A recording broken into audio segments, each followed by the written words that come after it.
Pak Teguh, selamat siang Pak. Sehat?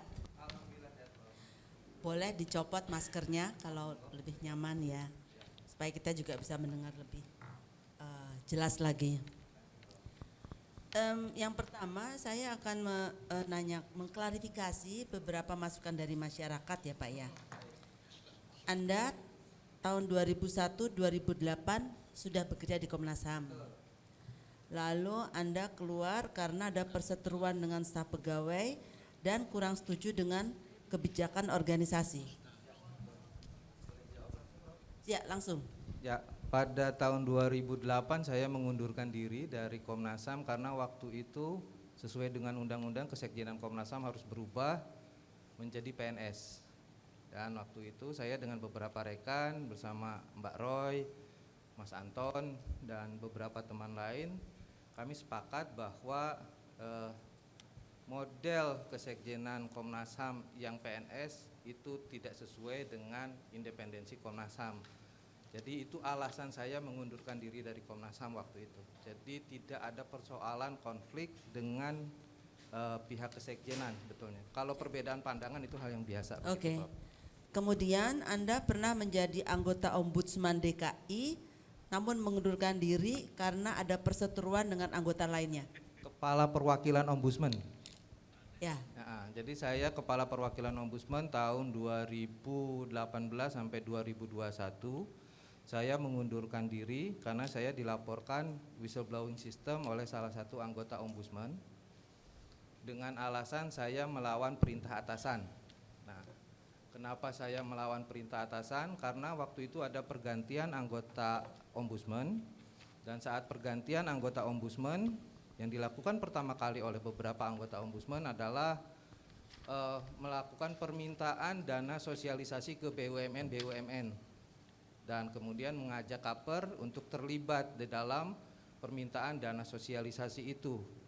Yang kedua, sebagai pimpinan, salah seorang anggota Ombudsman meminta saya memasukkan anaknya ke sekolah SMA di Jakarta sewaktu PPDB tahun 2019. Itu juga saya menolak. Dan yang terakhir adalah adanya permintaan dari pimpinan untuk transaksi jual beli izin usaha pertambangan. Pimpinan itu siapa Pak? Anggota Bukannya Anda Ombudsman. kepala? Anggota Ombudsman. Oh, anggota. Jadi kalau di Ombudsman itu kan ada pimpinan Ombudsman 9 orang dan saya waktu itu Kepala Perwakilan Ombudsman Jakarta Raya. Nah, karena saya merasa permintaan pimpinan ini tidak bisa saya laksanakan, maka saya menolak permintaan tersebut. Dan kemudian pada satu momen ketika ada permintaan dari salah satu anggota Ombudsman untuk bertemu dengan Gubernur DKI pada saat Gubernur DKI mengumumkan PPKM darurat, saya menolak. Karena bagi saya waktu itu Gubernur baru mengumumkan PPKM darurat, tapi anggota Ombudsman meminta pertemuan fisik dengan Gubernur. Di satu sisi sebagai Ombudsman, selaku pengawas pelayanan publik, saya selalu berkoordinasi dengan Gubernur agar menghindari pertemuan-pertemuan fisik. Nah, karena itu yang kemudian dijadikan momen oleh yang bersangkutan melaporkan saya melalui mekanisme whistleblowing system, dan kemudian setelah pemeriksaan selama 6 bulan saya dinyatakan tidak melanggar kode etik. Dan itu lucunya sidang etik ini dilaksanakan tanpa ada bukti temuan awal dugaan pelanggaran etiknya seperti apa. Kemudian pembentukan majelis etik dilakukan oleh anggota yang melaporkan juga. Jadi dari 9 anggota, 8 anggota menyatakan membentuk dewan etik tanpa ada tanpa ada bukti dugaan awal, dibuat oleh pelapor sendiri bersama rekan-rekannya, dan kemudian hasilnya dinyatakan tidak ditemukan adanya pelanggaran etik. Gitu, Prof. Oke. Apabila Anda masuk ke Komnas HAM kemudian ada ketidaksepakatan Anda terhadap keputusan dari para komisioner, apakah nanti Anda akan mundur juga? Nah, itu kan berbeda, Pop. Posisi saya sebagai kepala perwakilan bukan sebagai pimpinan. Nah, di dalam kepala perwakilan itu bukan pimpinan. Jadi di Ombudsman itu ada 9 pimpinan seperti pimpinan Komnas HAM. Ada 7 orang, tapi di Ombudsman 9 orang. 9 orang ini membawahi 34 kepala perwakilan. Nah, saya itu ada pengampu satu orang dari 9 itu, satu pengampu itu membawahi 5 provinsi. Oke. Nah kebetulan saya kepala perwakilan Ombudsman Jakarta Raya yang membawahi wilayah Provinsi Jakarta dan 5 wilayah penyangga. Oke, Nah cukup, jadi Pak. levelingnya Terima kasih. berbeda, Prof. Iya. Gitu. Jadi mudah-mudahan kalau tidak sepakat kemudian Oh kalau dalam posisi yang setara, menurut saya pasti saya akan bekerja sama dengan sebaik-baiknya, sepakat atau tidak sepakat. jadi walaupun tidak setuju keputusan pleno, Pastinya akan begitu. tapi tetap gitu ya. Dalam kasus ini sebetulnya saya sudah mencoba menyampaikan kepada pimpinan 8 Oke. yang lain, tapi Baik, kemudian terima mereka kasih, tidak Pak melanjutkan. Teguh. Terima kasih, Prof. Kemarin ada yang mengusulkan adanya penganggaran yang berbasis HAM, anggaran APBN berbasis HAM. Apa pandangan Anda? Pada prinsipnya saya sepakat bahwa penganggaran itu harus berbasis HAM. Jadi alokasi anggaran di APBN baik untuk kementerian, lembaga maupun pemerintah daerah itu harus berbasis pada kebutuhan pelaksanaan pemenuhan hak asasi manusia, khususnya untuk hak-hak ekosop. Kira-kira kriterianya apa Pak ya? Kan APBN itu banyak sekali ya, ribuan halaman. Betul. Nah itu kira-kira kalau Anda menyetujui itu mekanisme apa yang dibayangkan oleh Anda? Indikatornya misalnya saja, kan sekarang ini banyak sekali sistem penilaian yang dilakukan oleh kementerian. Ada PAN-RB yang melakukan zona integritas WBK WBBM untuk anti korupsi. Tapi juga ada penilaian pembangunan pemerintah daerah yang dilakukan oleh Bappenas. Di situ ada beberapa indikator misalkan terkait dengan pemenuhan isu kesehatan. Di adanya perda-perda yang terkait dengan pemenuhan kesehatan. Perda-perda yang terkait dengan pemenuhan kalau APBN Pak ya, mungkin kita ke APBN dulu Pak. Oke, baik. Karena ini yang diusulkan itu Betul. adalah memang pusat dan daerah. Tapi saya ingin tahu di pusat itu kan anggarannya itemnya banyak sekali. Banyak kan? sekali. Gimana caranya kalau Komnas HAM mau masuk untuk melakukan assessment terhadap APBN, RAPBN? Kalau itu ya dilihat dari ini RAPBN untuk kementerian lembaga. Untuk seluruh Indonesia Pak, ini diusulkannya seperti itu. Pertanyaan saya mungkin enggak ya? Kalau untuk tahap awal mungkin di tahap asesmennya mungkin tidak dilakukan oleh Komnas HAM saja, Prof. Tapi dilakukan bersama dengan Bappenas, salah satu untuk penilaian indikator anggarannya di sana. Karena Komnas HAM jelas tidak memiliki kompetensi anggaran di situ. Ya itu yang saya tanyakan juga. Ya. Apa ya punya kemampuan seperti itu? Tidak. Lalu ada usulan lagi bahwa Komnas HAM yang akan melakukan legislative preview terhadap semua peraturan tingkat nasional dan daerah.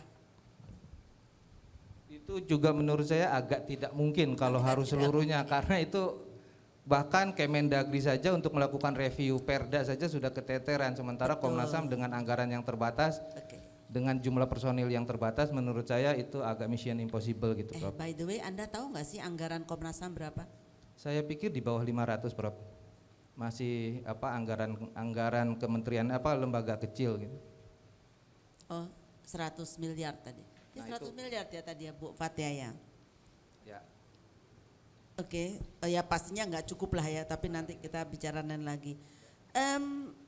Anda menyatakan bahwa dalam paper Anda ini ya, Komnas HAM menjawab tantangan zaman. Komnas HAM kini terkesan menjadi lembaga yang terkesannya 2 kali Pak, dari sisi tata bahasa kurang bagus nih.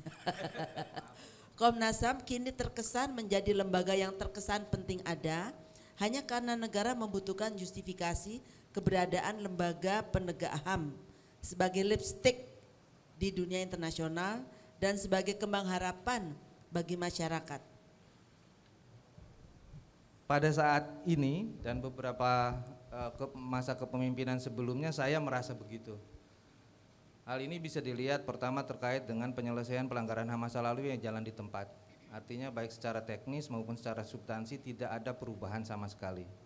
Yang kedua terkait dengan naiknya jumlah pelanggaran HAM saat ini, itu juga menurut saya Komnas HAM lambat mengantisipasi bentuk-bentuk pelanggaran HAM yang terjadi saat ini, baik karena pelanggaran HAM yang dilakukan oleh corporate maupun pelanggaran-pelanggaran HAM akibat perubahan teknologi, percepatan teknologi seperti perlindungan data pribadi. Dan Komnas HAM masih bekerja seperti business as usual. Dan di bisnis as usual juga Komnas HAM mempunyai persoalan. Teman-teman CSO seringkali mengeluhkan bahwa untuk membuat laporan ke Komnas HAM sampai hasil laporan itu selesai kadang-kadang membutuhkan waktu sampai 2 tahun, ada yang 1 tahun kemudian tidak tuntas, bahkan tidak mendapatkan kabar dari Komnas HAM. Jadi dari sisi teknis secara substansi tidak ada perkembangan yang lebih baik. Dan karena itu saya melihat bahwa Komnas HAM selama beberapa periode ini hanya menjadi justifikasi pemerintah bahwa pemerintah Indonesia masih peduli dengan Komnas HAM, dan itu bisa dilihat sampai saat ini jumlah anggaran Komnas, tadinya saya berpikir masih masuk ke lembaga kecil yang nilai anggarannya 500 miliar, ternyata total nilai anggarannya hanya 100 miliar. Ini bahkan jauh lebih kecil daripada BKKBN dan beberapa kementerian lembaga lainnya begitu.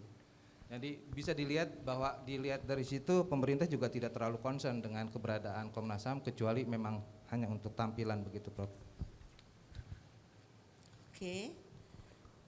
Lalu apa yang akan Anda lakukan kalau Anda terpilih?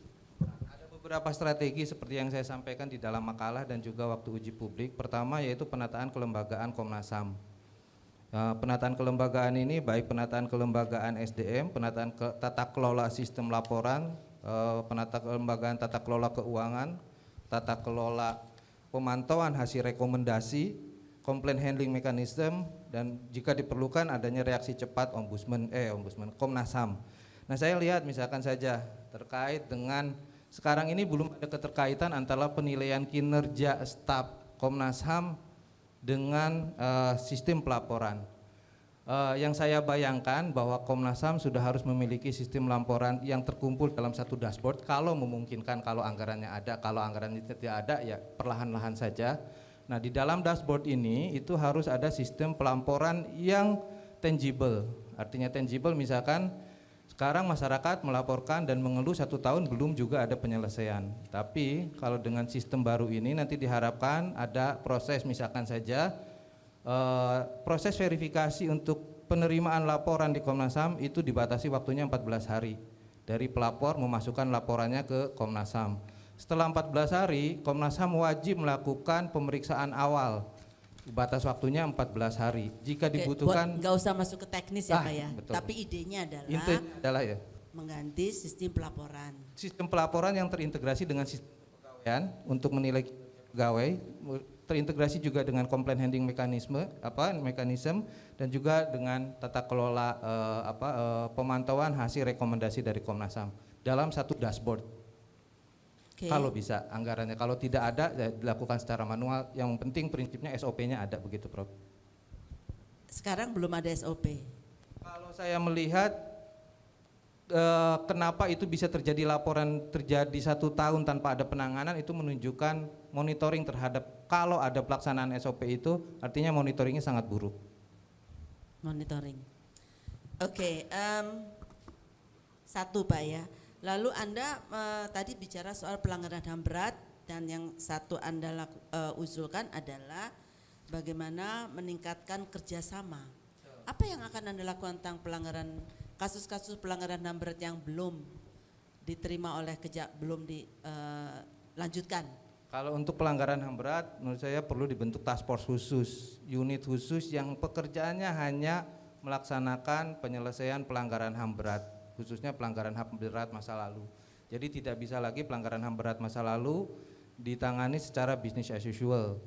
Nah, kalau kerjasama yang saya maksudkan sebetulnya lebih pada upaya untuk kerjasama di bidang-bidang non penyelidikan pelanggaran HAM berat.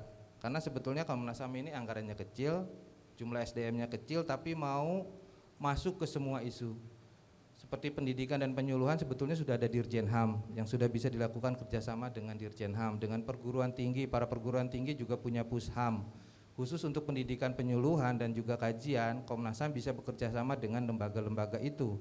Tapi untuk hal yang tidak bisa ditangani oleh lembaga itu, yaitu penyelidikan pelanggaran HAM berat, maka Komnas HAM sebaiknya fokus pada bidang itu. Untuk bidang-bidang pendidikan, penyuluhan, itu bisa dikerjasamakan. Nah, untuk pelanggaran HAM, non pelanggaran HAM berat, walaupun itu tidak dikenal di dalam diksi pelanggaran HAM, Komnas HAM bisa bekerjasama dengan lembaga-lembaga lainnya melalui sistem referral. Artinya misalkan ada laporan ke Komnas HAM terkait dugaan maladministrasi, maka itu kemudian referralnya diarahkan pelapor ke Ombudsman. Terkait dengan laporan korupsi diarahkan ke KPK dan sebagainya begitu, Prof. Karena kadang-kadang kan masyarakat pokoknya semua pelanggaran itu adalah pelanggaran HAM, masuk dulu ke Komnas HAM. Soal nanti Komnas HAM melakukan bagaimana itu nanti masalah lain begitu, Prof. Nah, itu sistem referral bekerja sama dengan lembaga-lembaga itu, Prof. Bagaimana cara Anda meyakinkan, kalau Anda keterima ya, komisioner lain bahwa ini perlu loh buat Komnas HAM? Pertama kali memang harus ada kesepahaman dulu di antara para pimpinan Komnas HAM akan dibawa kemana Komnas HAM ini. Memang itu langkah pertama yang harus dilakukan. Saya melihat misalkan di beberapa contoh lembaga, kenapa lembaga itu tidak jalan, karena pada awal para pimpinan ini masuk itu tidak ada kesepahaman yang dibentuk antara pimpinan dulu. Ini yang menyebabkan munculnya bentrokan-bentrokan di masa perjalanan organisasi tersebut. Saya tidak perlu menyebutkan beberapa, tapi dari 2 organisasi saja di mana saya berkecimpung sebelum di sini itu menunjukkan ketika tidak ada kesepahaman antar pimpinan, yang terjadi adalah sampai akhir masa kepemimpinan itu tidak terjadi. Oke. Pertanyaan berikutnya adalah ada at least 5 undang-undang yang secara expressis verbis itu menyebutkan peran Komnas HAM. Anda tahu ya? Tidak seluruhnya. Tidak seluruhnya. Tidak seluruhnya. Bisa tidak seluruhnya itu gimana? Apa yang Anda tahu? Di undang-undang apa? Undang-undang Komnas HAM, undang-undang pengadilan HAM. Enggak ada loh undang-undang Komnas HAM tuh. Undang-undang 39 dan undang-undang 26. Undang-undang HAM itu Pak namanya. Ya. 39 dan 26. Terus terkait dengan ratifikasi ICCPR dan CEDAW juga dengan CAT gitu, Prof. Pak harus baca lebih banyak lagi. Ada konflik sosial, ada undang-undang diskriminasi ras dan etnis. Dan yang terakhir apa Pak? Yang bulan April kemarin baru disahkan DPR. PKS. Apa itu Pak? Undang-undang tindak pidana kekerasan seksual. Bukan undang-undang PKS ya, Bukan. tapi TPKS. Ya, ya. Oke. Nah, walaupun Anda lupa, tapi saya ingin tahu strategi apa, karena mendapat informasi bahwa memang kelima isu ini belum ada strategi yang pas buat Komnas HAM. Kalau Anda masuk, kira-kira apa yang mau Anda usulkan? Ya, mungkin menindaklanjuti Ranham yang selalu diusulkan setiap tahun itu, tapi juga implementasi dan monitoring dari pelaksanaan Ranham itu agar Nah, berkaitan dengan 5 undang-undang ini Pak. Kan isunya tadi kalau untuk pelanggaran HAM berat, kan Anda usulkan ada gugus tugas misalnya. Ya. Terus kalau undang-undang konflik sosial, kekerasan seksual, diskriminasi ras dan etnis, menurut Anda apa perlu dibuat desk? Kalau itu menurut saya tidak perlu, karena itu masih bisa dilakukan dengan mekanisme sistem pelaporan yang diperbaiki, Prof. Kecuali untuk pelanggaran berat HAM masa lalu itu memang harus ada task force khusus, karena itu memang jalan di tempat dan itu memang membutuhkan political will yang lebih berat dibandingkan dengan pelanggaran HAM-HAM yang lain begitu, Prof. Oke. Pertanyaan terakhir adalah yang berkaitan dengan mencegah terjadi pelanggaran HAM. Ini kan salah satu fungsi dari Komnas HAM. Apa yang Anda usulkan? Ya, itu melakukan sosialisasi pendidikan yang dan tadi penyuluhan. Anda bilang biar aja Dirjen HAM yang melakukan gitu. Tidak biarkan saja, tapi bekerja sama dengan kerjasama. Dirjen HAM, dengan Pusham perguruan tinggi, dengan CSO itu, karena sebetulnya itu sudah bisa dilakukan oleh Dirjen HAM. Waktu Komnas HAM berdiri awal-awal kan Dirjen HAM belum ada, Prof. Wajar kalau waktu itu TUSI itu dilaksanakan oleh Komnas HAM. Emang sekarang belum ada kerjasama? Menurut saya masih sangat kurang. Masih sangat kurang kerjasama dengan Dirjen HAM, dengan Pusham, dengan para CSO.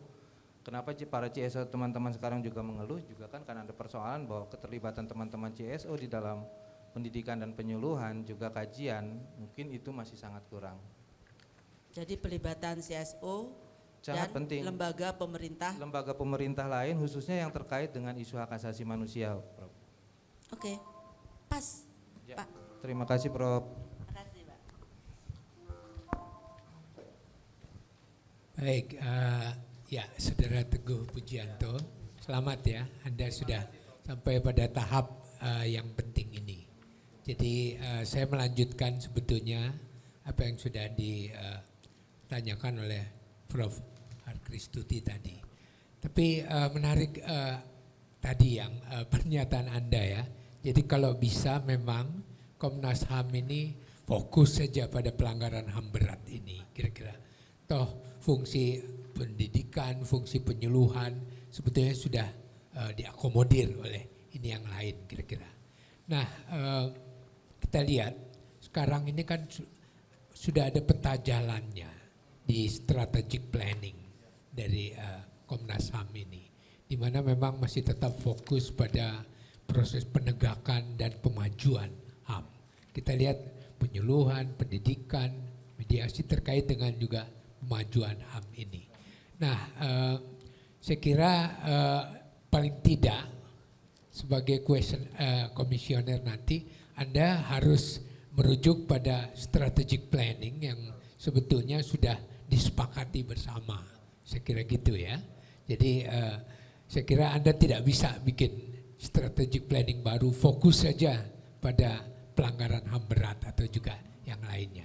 Nah, kira-kira menurut Anda ke depan dalam kaitan dengan proses penegakan HAM ini dan pemajuan HAM ini, apa tantangan-tantangan yang akan dihadapi sebetulnya oleh Komnas HAM ke depan? Ini tolong ya katakanlah Anda jelaskan hal ini. Ya, terima kasih Pak Ihsan. Pertama terkait dengan tantangan atau challenge dari Komnas HAM ke depan, itu menyangkut persoalan perkembangan teknologi. Bagaimanapun perkembangan teknologi juga berdampak pada bentuk dan format pelanggaran HAM yang sama sekali baru, seperti perlindungan data pribadi. Ini menjadi isu yang sangat besar saat ini. Bagaimana masyarakat hampir bisa tidak memiliki privacy karena data pribadinya kemudian bisa diakses oleh semua pihak dengan sangat mudah. Terus yang kedua, tantangan lainnya adalah semakin menguatnya korporasi dalam bentuk-bentuk pelanggaran HAM.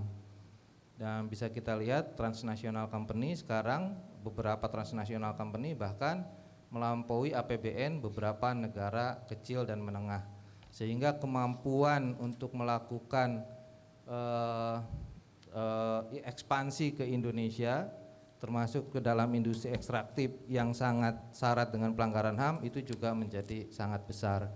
Jadi terlebih lagi ketika kemudian pemerintah dan DPR saat ini, kalau dulu itu pelanggaran HAM itu banyak terjadi karena adanya ketidakcompliance antara regulasi dengan pelaksanaan. Tapi saat ini justru banyak pelanggaran HAM yang terjadi akibat akomodasi pembentukan undang-undang seperti Omnibus Law, sekarang RUU KUHP. Nah, kalau dalam level yang lebih kecil kita bisa melihat pada Permen Kominfo, di mana Permen bisa mengalahkan undang-undang bahkan undang-undang dasar dengan memberikan kewenangan kepada Kominfo untuk memberikan data pribadi ketika aparat penegak hukum membutuhkan. Apa yang bisa dilakukan sebetulnya dalam program-program konkret yang bisa dikembangkan dikaitkan dengan tadi ya fungsi penyuluhan, fungsi juga ya mediasi, kemudian juga yang lainnya menurut Anda? Pertama tadi itu terkait dengan perbaikan tata kelola sistem pelaporan agar masyarakat bisa lebih mudah untuk melakukan pelaporan dan bisa melakukan monitoring terhadap pelaporan. Yang kedua itu memperbaiki hasil rekomendasi Komnas HAM termasuk juga hasil kajian Komnas HAM. Nah, selama ini misalkan menurut saya Komnas HAM perlu melakukan systematic review terhadap kebijakan-kebijakan yang berpotensi melanggar hak asasi manusia. Dari systematic review itu kemudian dibuat rekomendasi yang tangible, yang terukur. Karena jangan sampai juga rekomendasinya tidak tangible juga. Nah, rekomendasi yang tangible ini juga harus diberikan batas waktu sesuai dengan Dan sesuai dengan kewenangan Komnas HAM, jika batas waktu itu kemudian tidak ditindaklanjuti oleh para pihak, maka Komnas HAM harus menyampaikan kepada Presiden maupun DPR terkait perbaikan-perbaikan apa yang harus dilakukan. Itu misalnya di 2 bidang itu begitu. Oke, itu di tantangan keluar ya. Sekarang kita mulai beralih melihat ke dalam ya. Jadi menarik juga tadi ya, Anda melihat soal ketika Anda tidak sepakat, Anda kemudian keluar dari Komnas HAM. Nah, kita lihat sekarang ini pengambilan keputusannya paling tidak di Komnas HAM ini kan kolektif kolegial. Saya bisa membayangkan akan terjadi ya katakanlah konflik ataupun juga terjadi proses dinamika yang ini gitu. Nah, bagaimana Anda mempersiapkan diri Anda sebetulnya untuk berada dalam pengambilan keputusan yang katakanlah bertumpu pada prinsip kolektif kolegial ini? Kalau untuk pengalaman kolektif kolegial sebetulnya saya sudah cukup terlatih di beberapa organisasi massa. Saya termasuk anggota majelis anggota Federasi Kontras. Jadi di sana kalau untuk pengambilan keputusan kolektif kolegial itu sudah biasa dilakukan. Tapi memang di level kelembagaan saya belum pernah. Waktu di Ombudsman saya pimpinan satu-satunya di Ombudsman Perwakilan Jakarta Raya. Sehingga seluruh keputusan diambil oleh saya, walaupun dalam setiap pengambil kebijakan saya selalu berdiskusi dengan asisten-asisten saya. Apa persoalan di Komnas HAM selama ini yang Anda lihat selama ini? Setelah saya keluar tahun 2008 ada 71 staf Komnas HAM yang keluar. Artinya turnovernya sangat tinggi. Itu menunjukkan bahwa para staf Komnas HAM tidak cukup puas dengan sistem yang ada di Komnas HAM. Karena itu perlu ada perbaikan tata kelola SDM di Komnas HAM supaya bisa lebih baik. Salah satunya adalah memberikan kepastian karir kepada mereka gitu. Kepastian karir ya.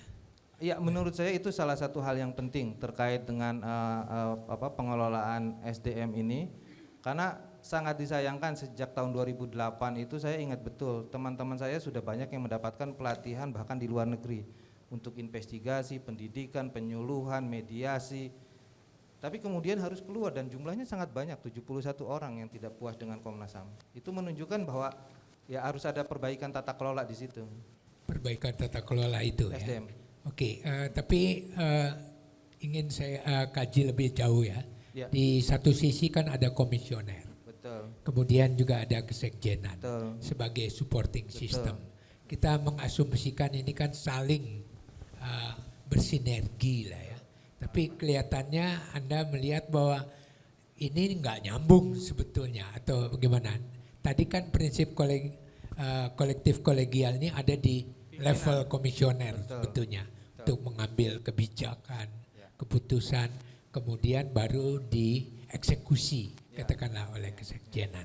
Nah, dua lembaga ini yang dualitas ini nggak nyambung selama ini menurut Anda? Memang seharusnya tidak ada rivalitas karena sekjen itu merupakan bawahan dari pimpinan. Dia pelaksana supporting system dari pimpinan. Nah, karena itu makanya kebijakan disusun oleh pimpinan, kemudian sekjen harus melaksanakan itu. Karena dia adalah supporting system. Yang jadi persoalan sekarang adalah seringkali supporting system lebih besar daripada yang harus disupport. Secara kelembagaan, kadang-kadang juga secara anggaran. Nah, menurut saya itu juga saya mendapatkan informasi sekjen Komnas HAM ini berganti-gantinya sangat sering. Dalam satu masa kepemimpinan bisa berganti 2 kali.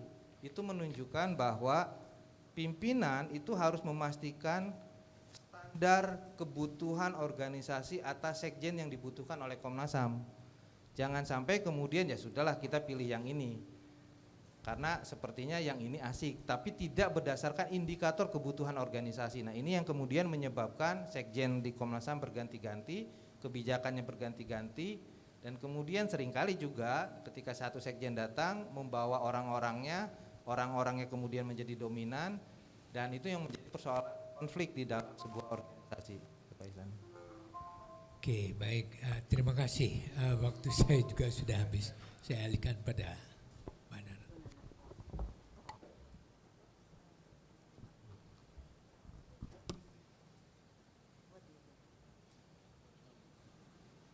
Ya, Teguh, selamat siang. Saya mau menanyakan tadi jawaban yang disampaikan terkait dengan perbaikan tata kelola ya, tata kelola, di mana terintegrasi sistem pelaporan, kepegawaian, complaint handling dan sebagainya dalam dashboard begitu ya. Mimpinya begitu. Pertanyaan saya, untuk melakukan ini, kenapa harus jadi komisioner? Kenapa tidak cari lembaga donor untuk memberikan dana yang cukup? Karena tadi kendalanya dana ya, dana yang cukup dengan expertise yang tepat sehingga bisa melakukan ini. Karena saya lihat juga Anda cukup banyak pengalaman di lembaga-lembaga donor. Artinya dunia itu cukup dikenali. Kenapa harus sampai jadi komisioner dan tidak sekedar jadi pendonornya? Terima kasih Bu Nana untuk pertanyaannya. Memang mudah juga kalau dilakukan oleh donor dari sisi konsep. Tapi dari sisi pelaksanaan bagaimanapun tetap butuh kebijakan pimpinan dari lembaga yang bersangkutan. Karena kalau hanya menyediakan konsep, menyediakan anggaran tanpa ada political will atau goodwill dari pimpinan lembaga tersebut, maka program itu biasanya hanya jalan pertama kali, tapi kemudian tidak berlanjut, tidak sustain. Nah ini makanya menjadi penting juga kenapa saya harus menjadi anggota Komnas HAM, agar saya bisa melaksanakan perbaikan tata kelola ini, karena saya sangat berharap dengan rekan-rekan nanti sesuai dengan kesepakatan perlu adanya perbaikan tata kelola organisasi ini. Dan hasil diskusi saya secara informal dengan beberapa rekan-rekan semasa uji publik maupun setelah itu, perbaikan tata kelola organisasi hampir menjadi isu bagi seluruh calon anggota Komnas HAM. Artinya rekan-rekan juga menunjukkan nilai penting dari perbaikan tata kelola ini. Dan kalau beberapa rekan ini kemudian nanti terpilih, ada kesepakatan untuk ini, jalannya menjadi lebih mudah untuk dilaksanakan, begitu Bu Nana. Oke, makasih. Tentu kita berasumsi kalaupun ada donor, tetap tidak berarti tidak ada political will ya. Artinya sampai harapannya sih begitu. Persoalan dana hanya sarana untuk political will, apakah mulai dari dalam ataupun inisiatif dari donor. Bisa dijelaskan nggak kepada kami kenapa Pak Teguh yang punya kapasitas untuk melakukan penataan kelembagaan ini? Kenapa, ini kan calonnya ada 26 ya, dan sebenarnya yang bicara tentang penataan tata kelola kelembagaan itu cukup banyak dari para calon. Jadi kami butuh gambaran dari Teguh yang menjelaskan kenapa Anda yang sebaiknya mengemban mandat ini jika terpilih jadi komisioner. Ya, terima kasih Bu Nana. Pertama, saya memiliki kompetensi dan pengalaman dalam penataan organisasi. Selama saya hampir 20 tahun di lembaga donor, saya lebih banyak fokus ke perbaikan atau penataan kelembagaan organisasi dari CSO yang menjadi granti dari lembaga-lembaga donor di mana tempat saya bekerja. Jadi pengalaman saya dalam perbaikan tata kelola organisasi lebih hampir 20 tahun. Yang kedua juga saya memiliki pengalaman terlibat dalam penataan kelembagaan organisasi di Ombudsman, khususnya dalam sistem pelaporan yang dikaitkan dengan penilaian sistem kinerja di Ombudsman. Belum sempurna, tapi sudah jauh lebih baik misalkan dibandingkan dengan sistem penerimaan dan pengelolaan juga penyelesaian laporan di Komnas HAM. Jadi harapan saya dengan pengalaman dan pengetahuan ini, saya bisa melakukan perbaikan tata kelola baik SDM, sistem pelaporan, keuangan, maupun pemantauan hasil rekomendasi dan complaint handling mekanisme yang ada di Komnas HAM, begitu Bu Rana. Oke, walaupun lembaga CSO beda ya dengan Komnas HAM, jadi 20 tahun sebagai lembaga donor mendukung penataan kelembagaan CSO itu punya kekhasannya sendiri. Sebagai orang CSO saya sangat paham. Oke, mungkin saya lanjut ini ke makalah ya. Di makalahnya dua-duanya Anda menyampaikan sebuah gagasan bahwa Komnas HAM seharusnya menjadi last resort saat lembaga-lembaga lain gagal atau tidak optimal. Dan lembaga-lembaga lain yang disebutkan di sini cukup banyak yang punya dianggap berkait ya, Dirjen HAM, Kompolnas, Komisi Kejaksaan, Ombudsman, sempat juga bicara Komisi Informasi, Komnas Perempuan dan sebagainya. Bisa tolong dijelaskan ini gagasannya secara lebih konkret bagi kami begitu ya. Maksudnya Komnas HAM sebagai last resort terkait dengan lembaga-lembaga lain ini seperti apa ya? Jadi ada beberapa lembaga yang sebetulnya memiliki kewenangan untuk melakukan fungsi pengawasan, ya seperti Ombudsman di bidang maladministrasi, Komisi Informasi Pusat terkait dengan penyediaan informasi publik, termasuk juga Kompolnas dan Komisi Kejaksaan dalam melakukan pengawasan terhadap kepolisian dan kejaksaan. Nah, seharusnya pada tahap-tahap awal ketika fungsi-fungsi ini bisa dijalankan, maka pelanggaran HAM itu bisa dieliminasi. Misalkan kekerasan atau police brutality yang dilakukan oleh kepolisian, itu pengawasannya seharusnya bisa dilakukan oleh Kompolnas lebih dahulu dibandingkan oleh Komnas HAM. Begitu juga potensi pelanggaran hak asasi manusia akibat maladministrasi dalam perizinan misalnya. Kalau Ombudsman itu bisa berjalan dengan baik, maka pengawasan terhadap tata kelola perizinan lingkungan itu bisa diselesaikan di mereka dan tidak ada perizinan yang tidak pada tempatnya. Misalkan ada pertambangan yang tumpang tindih dengan masyarakat adat, itu sebetulnya murni masalah administrasi perizinan. Kalau lembaga itu bisa melakukan pengawasan dengan baik, maka tidak perlu Komnas HAM turun masuk ke dalam isu hak asasi manusia. Begitu juga di isu informasi publik. Ada banyak laporan terkait dengan informasi publik.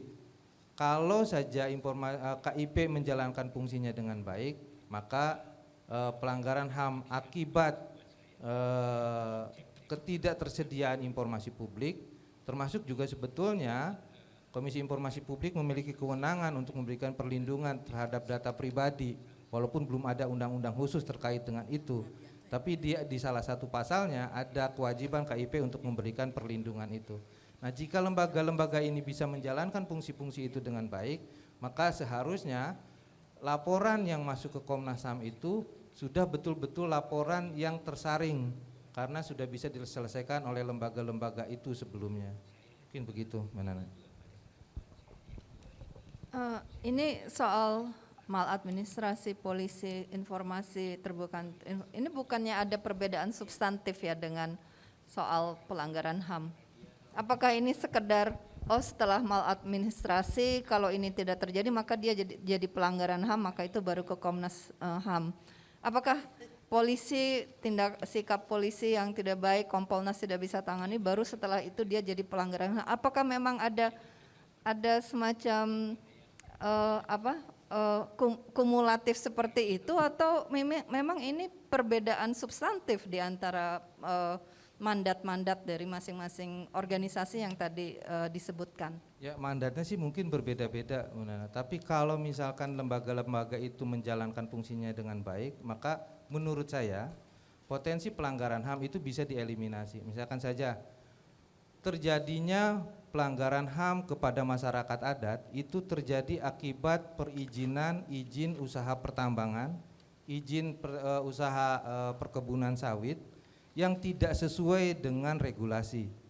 Dan itu sebetulnya fungsinya Ombudsman untuk melakukan pengawasan terhadap perizinan. Nah, dampak dari tidak berjalannya pengawasan yang dilakukan oleh Ombudsman, maka pelanggaran hak asasi manusia kepada masyarakat adat menjadi lebih masif. Oke, waktu sudah habis. Mohon maaf kalau tidak cukup memuaskan. Selamat Saudara Teguh ya. Saya lihat Anda ini mondar-mandir ke berbagai tempat ya kerjanya, dari World Bank, Asia Foundation, HIFOS, terus ORI juga walaupun sebagai perwakilannya. Apa istilahnya, ketua perwakilan atau apa? Kepala perwakilan. Ya, perwakilan. Sekarang mau ke Komnas HAM. Apa itu yang dari pengalaman Anda yang lalu itu yang kira-kira bisa bermanfaat untuk Komnas yang akan datang itu gimana kalau Anda lulus nih? Apa yang Anda bayangkan Komnas HAM sesuai dengan pengalaman Anda yang mungkin kaya sekali barangkali ya, saya nggak tahu ya. Pengalaman saya yang paling berkesan sebetulnya justru waktu saya masih menjadi mahasiswa dan terlibat dalam pergerakan pro-demokrasi di tahun 90-an, Prof. Itu yang kemudian melatar belakangi saya untuk bergabung dengan Komnas HAM tahun 2000, zamannya Bang Asmara Nababan. Di mana itu? Mahasiswa Anda di mana? Saya di Bandung. Oke. Saya di keluarga aktivis Unpad, saya bergabung dengan Aldera juga tahun 90 sampai 98. Dan kemudian saya bergabung dengan rekan-rekan di Kontras sebagai Majelis Federasi Kontras. Nah, itu yang kemudian mendorong saya bergabung di Komnas HAM, termasuk juga ketika Komnas HAM harus menyesuaikan peraturan perundangannya agar kesekjenan itu menjadi PNS. Sebetulnya saya tidak mau keluar dari Komnas kalau bukan karena kebijakan PNS-nisasi itu. Berapa tahun itu ada di Komnas? 8 tahun di Komnas, Bro. Oh, lama juga. Apa yang Anda kerjakan sebagai PNS? Oh, Anda PNS Belum, di situ? waktu itu kan ada masa di transisi. PNS kan? Di PNS kan tahun 2008. Oke, Awalnya kan kesekjenan dipegang oleh anggota. Waktu itu yang pegang Bang Asmara Nababan.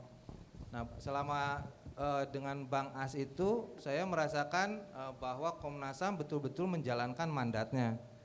Prinsip independensi, imparsialitas. Ya kalau saya boleh sedikit setback, waktu itu kita bisa bayangkan anggota Komnas HAM gajinya hanya 2 juta, anggota staf Komnas HAM gajinya hanya 700, tapi ada kecintaan tersendiri untuk menjalankan pekerjaan di Komnas HAM. Nah, itu yang membuat saya bahwa saya harus kembali lagi ke Komnas HAM, memperbaiki tata kelola di Komnas HAM agar Komnas HAM sama marwahnya dengan waktu zaman Komnas HAM awal-awal berdiri, Prof. Tapi apa mungkin itu sekarang ini saya kira Komnas itu HAM itu bisa jalan karena banyak sekali PNS-nya di situ atau ASN-nya di situ, kemudian juga ada honorer ya kan, yang kira-kira pendapatannya ada yang mungkin hampir sama dengan ASN, ada yang mungkin honor lebih rendah gitu kan. Bagaimana Anda mau membebaskan Komnas HAM itu dari struktur yang banyak PNS-nya? Kalau untuk perubahan tidak bisa, Prof, karena kan makanya sudah ditentukan undang-undang. Makanya. Tapi memperbaiki tata kelola menurut saya itu masih sangat mungkin. Bagaimana itu? Yang Anda bayangkan memperbaiki tata kelolanya itu kayak apa? Nah, itu dia. Pertama tentu dengan melakukan asesmen terkait dengan kebutuhan organisasi di Komnas HAM. Karena misalkan saja apakah kesekjenan di Komnas HAM itu menjadi supporting system atau dia mensupport dirinya sendiri dibandingkan dengan mensupport tusi utamanya. Karena itu juga penting. Ada banyak lembaga yang kesekjenannya justru banyak memberikan support untuk dirinya sendiri daripada melakukan support untuk tusi utamanya. Nah, salah satu asesmen yang akan saya lakukan itu adalah untuk melihat sistem kelembagaan seperti itu dulu, Prof. Sebagai orang yang pernah bekerja di Komnas HAM, Anda nggak punya tentatif atau semacam begitu deh, tentatif assessment atau rough statement assessment gitu, ada nggak, punya nggak? Nah, kalau saya sekarang melihatnya seperti itu, bahwa ada kecenderungan di Komnas HAM kesekjenan itu menjadi supporting system bagi dirinya sendiri dibandingkan dengan supporting bagi pelaksanaan tusi. Ya itu mungkin salah satu dari mungkin yang Anda bayangkan masalah ya. Tapi masalah lain yang harus dihadapi Komnas HAM itu apa? Yang menurut Anda harus menjadi prioritas ya. Tadi ya udah bagus juga Anda menyampaikan misalnya mengenai apa itu kerusakan alam ya, lingkungan dan macam-macam. Selain itu apa lagi? Ini untuk yang di internal atau eksternal, Prof? Yang untuk di luar lah. Terjadinya pelanggaran HAM itu yang kemudian mendoakan ini penting ini. Misalnya mungkin saya nggak tahu di daerah tertentu Ini harus jadi prioritas misalnya. Menurut Anda gimana itu? Kalau saya sih strategi saya pertama untuk ke dalam itu perbaikan tata kelola organisasi. Sementara untuk penyelesaian pelanggaran HAM masa lalu itu ada task force penyelesaian pelanggaran HAM masa lalu karena hal itu masih jalan di tempat sampai saat ini. Yang ketiga itu perbaikan kerjasama kelembagaan untuk penyelesaian untuk bidang-bidang di luar penyelidikan pelanggaran HAM berat. Yang berikutnya adalah melakukan kajian secara sistemik terhadap undang-undang yang berakibat yang menyebabkan terjadinya pelanggaran HAM, termasuk tidak terbatas pada pelanggaran HAM di isu lingkungan, di isu toleransi, di isu kekerasan terhadap perempuan, terhadap difabel, dan terhadap isu-isu lainnya. Selain itu juga pengembangan kelembagaan untuk fungsi mediasi dan adjudikasi di Komnas HAM. Nah terakhir baru penguatan kelembagaan bekerja sama dengan lembaga-lembaga internasional, Prof. Itu mungkin terlalu akademik ya. Itu makan waktu untuk misalnya melakukan penelitian dulu ya, penelitian mungkin ya nggak tahu, pengkajian ini, pengkajian itu. Kapan jalannya kalau gitu perbaiki untuk menyelesaikan masalah-masalah yang betul-betul aktual, melakukan pelanggaran terhadap HAM itu gimana? Nah itu kan kajiannya ada bisa dilakukan dengan rapid assessment maupun dengan systematic review, Prof. Kalau untuk kajian untuk yang masalah-masalah aktual itu bisa dilakukan dengan rapid assessment itu. Sementara untuk yang berjalan lama itu dilakukan dengan systematic review khususnya terkait dengan perundang-undangan yang menyebabkan terjadinya pelanggaran HAM. Saya ambil contoh saja. Misalkan terkait dengan penutupan rumah ibadah Ahmadiyah, rekan-rekan Ahmadiyah di Depok. Nah itu selain dengan pelaporan kepada Komnas HAM juga bisa dilakukan rapid assessment terhadap peran Pemkot Depok di dalam penyegelan rumah ibadah rekan-rekan Ahmadiyah di Depok. Sementara untuk systematic review-nya itu bisa dilihat dengan perlunya penghapusan Undang-Undang PNPS 1965 termasuk juga SKB pendirian rumah ibadah tahun 2006, SKB pelarangan Ahmadiyah tahun 2008. Nah, itu yang perlu dilakukan untuk systematic review-nya, Prof. Begitu. Oke, Anda dulu pernah ya ikut juga seleksi KIP ya? Ya, kemarin. Iya, periode 2021. Betul. Tapi kemudian Anda nggak bisa masuk ya, nggak masuk lah. Betul. Nah katanya menurut info yang sampai kepada kita, Anda itu nggak bisa antara lain ya faktornya karena ada protes-protes dari kelompok masyarakat. Betul. Nah itu gimana itu? Kenapa Anda sampai di ya, ini protes itu? Bagian dari yang saya lakukan di Ombudsman itu menolak kerjasama dengan pimpinan itu. Dan kemudian ada laporan masyarakatnya ini setelah saya selidiki itu berasal dari demonstran bayaran yang biasa nongkrong di Tugu Proklamasi dan dibuat di media yang tidak ada alamat redaksinya, tidak ditulis oleh wartawan yang ada namanya, tidak terverifikasi Dewan Pers Pop. Dan menurut saya isu yang disampaikan oleh media yang tidak terverifikasi Dewan Pers tidak mencantumkan nama wartawannya, itu seharusnya tidak bisa dijadikan dasar. Tapi ini ada nama organisasinya nih, Pemuda Milenial Indonesia Betul, Bersatu. dan itu tidak ada di AHU, silakan dicari apakah nama organisasi itu ada. Jadi lembaga ini tidak terdaftar di AHU. Media yang dipakai untuk menyebarkan fitnah itu tidak terverifikasi Dewan Pers, nama reporternya tidak ada. Dan pelakunya ketika saya temuin dia berada sebagai pengerah demonstran di Tugu Proklamasi. Waktu ada isu begini, ada penolakan itu, pansel KIP-nya mengundang Anda nggak minta klarifikasi? Pansel waktu itu menyatakan tidak ada keberatan karena saya lolos sampai fit and proper itu menunjukkan bahwa BIN, PPATK dan yang lain-lain menyatakan informasi itu tidak benar, Prof. Oh gitu. Saya yakin betul saya lolos sampai fit and proper karena sudah ada hasil asesmen yang dilakukan oleh BIN dan PPATK. Andai kata if you were pas di examination masuk menjadi calon komisioner, kira-kira akan ada lagi nggak yang mendemo Anda ini? Kira-kira menurut perkiraan Anda, menurut firasat feeling Anda? Kalau saya pikir sih banyak, Prof. Karena saya misalkan waktu Ombudsman Perwakilan Jakarta Raya itu saya menghentikan PPDB offline.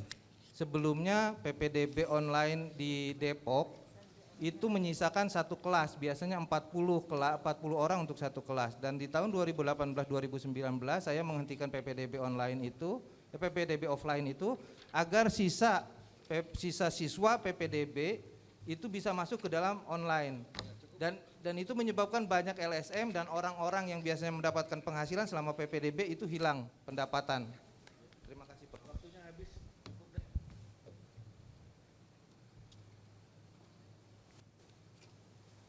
Ya Pak Teguh, saya mendengar dengan seksama apa yang disampaikan Pak Teguh ya. Pak Teguh ini kan dulu pernah 8 tahun di Komnas HAM ya, jadi banyak pendalaman mengenai masalah-masalah di Komnas HAM. Menurut Pak Teguh, masalah apa yang paling prinsipal yang terjadi di Komnas HAM ini dan apa yang perlu dilakukan untuk mengatasi masalah itu?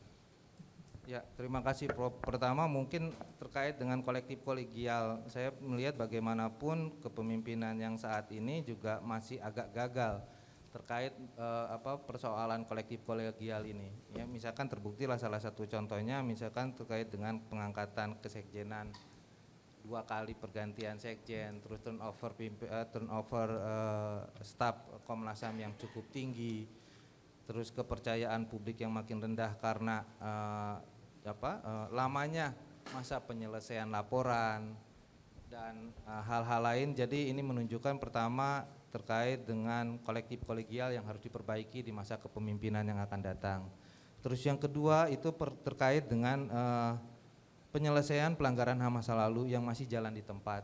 Karena selama ini saya melihat bahwa penyelesaian pelanggaran HAM masa lalu itu tidak dilaksanakan oleh satu unit yang memang khusus menangani masalah itu.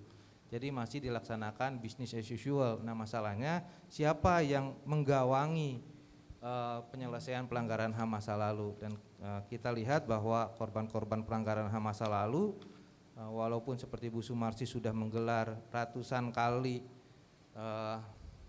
acara pertemuan kamisan di depan istana, tapi ya jalan di tempat juga, dan itu tidak ada satupun pihak Komnas HAM yang menghandle isu-isu tersebut. Nah yang ketiga itu terkait dengan pengelolaan tata lembaga organisasi seperti yang saya sampaikan tadi, sistem pelaporan yang masih sangat lemah, sistem penilaian kinerja yang sangat lemah, complaint handling mekanisme yang belum ada, tata kelola keuangan, dan menurut saya ini sangat mungkin bisa diintegrasikan dalam satu sistem, di dalam satu dashboard untuk perbaikannya. Dan yang berikutnya juga terkait dengan masih lemahnya kerjasama kelembagaan antara Komnas HAM dengan lembaga-lembaga yang sebetulnya bisa saling mengisi dengan Komnas HAM seperti Dirjen HAM, Pusham-Pusham perguruan tinggi, dan lembaga-lembaga lainnya. Dan tentu saja juga karena saat ini kepercayaan atau kemenurutan gitu dari lembaga-lembaga terlapor terhadap rekomendasi Komnas HAM ini sangat rendah. Saya melihat bahwa laporan akhir pemeriksaan dari Komnas HAM itu tidak tangible, tidak terukur, dan kadang-kadang ngawang-ngawang sehingga sulit dilaksanakan oleh lembaga terlapor. Nah ini yang perlu dilakukan perbaikan, termasuk juga bahwa Komnas HAM perlu melakukan rapid assessment dan systematic review terhadap perundang-undangan maupun kebijakan yang akan menyebabkan terjadinya pelanggaran HAM. Selain itu juga perlu adanya pengembangan kelembagaan mediasi dan adjudikasi bagi korban-korban pelanggaran HAM di Komnas HAM, Prof. Dan yang terakhir ya kerjasama kelembagaan dengan lembaga-lembaga internasional.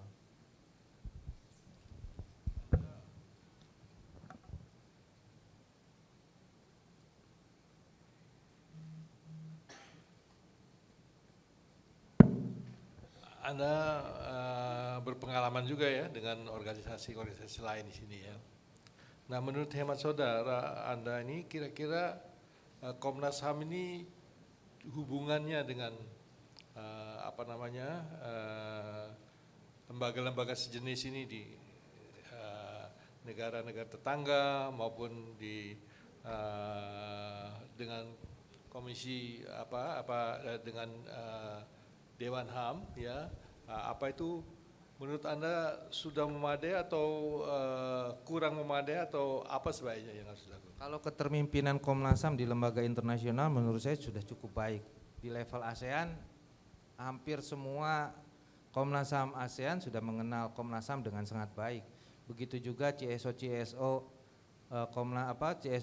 hak asasi manusia di level ASEAN juga sudah mengenal sangat baik. Ya, Forum Asia dan yang lain-lain, bahkan juga di tingkat Asia juga Komnas HAM sudah dikenal sangat baik.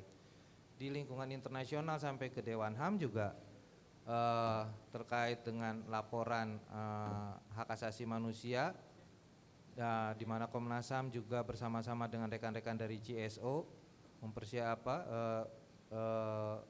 bekerja sama dalam menyiapkan laporan, termasuk juga shadow report dan UPR bagi beberapa isu tertentu. Komnas HAM sudah dikenal sangat baik. Jadi kalau untuk kerjasama kelembagaan internasional, saya merasa bahwa Komnas HAM sejauh ini sudah cukup oke, Prof. Saya memperhatikan begini bahwa pandangan-pandangan Anda itu saya anggap sangat logis ya, dan saya juga memberi perhatian yang besar. Tetapi to be honest ini ya, kita kan juga mendapat beberapa feedback, masukan-masukan dari mana-mana. Jadi Anda ini termasuk salah satu kandidat ya yang banyak komentarnya gitu Pak dari luar. Nah, apa yang membuat hal itu terjadi ya, sehingga apakah Anda menganggap bahwa lembaga-lembaga yang memberikan komentar-komentar seperti itu kurang pantas, atau bagaimana menurut komentar Anda? Karena Anda ini termasuk yang paling banyak komentarnya. Saya yakin, karena saya merasa bahwa 3,5 tahun pekerjaan saya di Ombudsman itu banyak memberikan dampak lah kepada perbaikan pelayanan publik di wilayah Jakarta Raya. Dan tentu saja juga ini menyebabkan banyak para pihak yang merasa terganggu zona nyamannya. Seperti yang saya sampaikan tadi, Prof. Saya yakin ada banyak laporan dari LSM, wartawan bodrek, dari orang-orang yang selama ini menikmati proses PPDB di mana ada transaksi untuk jual beli kursi, itu menjadi terganggu dengan tindakan yang saya lakukan dengan menghentikan PPDB offline, sehingga seharusnya semuanya online. Dan saya merasa juga beberapa kasus yang saya tangani seperti Pulau Pari itu juga menyebabkan beberapa pihak, beberapa pengusaha mungkin merasa terganggu, karena dalam hasil pemeriksaan kami menyatakan bahwa warga Pulau Pari lah yang sebetulnya berhak untuk mendapatkan HGU di sana, termasuk juga karena mereka sudah berdiam lebih dari 25 tahun di sana. Nah, gangguan-gangguan seperti itu saya yakin mengganggu zona nyaman banyak pihak, termasuk juga penolakan saya terhadap upaya-upaya pimpinan Ombudsman, di mana waktu saya bekerja kemarin untuk menolak beberapa permintaan yang menurut saya itu tidak mungkin saya laksanakan, seperti permintaan dana sosialisasi ke BUMN, memasukkan anaknya ke sekolah selama masa PPDB, atau menjadi makelar kasus untuk izin usaha pertambangan. Dan saya yakin beliau-beliau ini juga banyak jaringannya, Prof. Di lembaga, ya saya jujur sajalah, orang ini berasal dari ormas yang memiliki jaringan luas. Termasuk juga laporan WBS yang masuk ke Ombudsman itu bukan hanya dari satu orang, dari beberapa lembaga, tapi sama sekali tidak ada bukti yang menyatakan saya melakukan itu. Sampai Inspektorat Ombudsman melakukan tindakan yang menurut hukum seharusnya tidak boleh. Mereka meminta data pribadi para kepala sekolah dengan melakukan pemeriksaan handphone. Inspektorat kan tidak mungkin melakukan itu kalau dia sudah punya bukti awal yang cukup. Dia melampaui kewenangan, bahkan melampaui kewenangan aparat penegak hukum dengan melakukan pemeriksaan handphone kepala-kepala sekolah yang dianggap memberikan uang kepada saya, karena dia tidak cukup bukti.